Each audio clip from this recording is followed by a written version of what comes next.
गोय भाजप 2022ची वेंचणूक मुखेलमंत्री दोतोर सावंत आणि प्रदेशाध्यक्ष सदानंद तानावडेच्या फुडारपणाखाला लढयतले। तशेंच गोयची जनता परत एक फावट भाजपाचेर विश्वास दवरून भाजपाक निवडून दितले म्हूण गोय राज्याचो भाजपाचो प्रभारी सीटी रवी उलयला। आरडीएक्स को ब्यूरो रिपोर्ट। संगठन मजबूत है, सरकार भी अच्छा काम कर रहा है। तीसरा बार गोवा जनता बीजेपी के विश्वास रखकर फिर एक बार सत्ता में सत्ता के लिए आशीर्वाद करेंगे, मेरा विश्वास है। जिला पंचायत चुनाव में आशीर्वाद दिया है, अगले म्युनिसिपालिटी चुनाव में आशीर्वाद दे देंगे।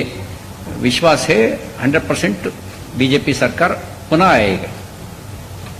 मंडल बैठक कल की आपने? कल एक बूथ बैठक और एक मंडल बैठक भी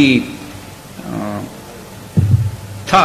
उस समय बूथ मजबूत करने के लिए, बूथ जीतेगा देश जीतेगा, ये स्लोगन रख करके बूथ मजबूत करने के लिए प्लान और रोड मैप दिया है।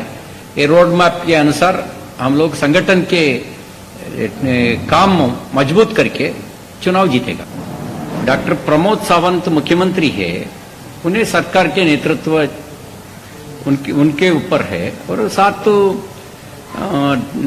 हमारा अध्यक्ष सदानंद तानावडे जी, सदानंद तानावडे पक्ष प्रदेश अध्यक्ष और मुख्यमंत्री के नेतृत्व में अगले चुनाव जाएंगे।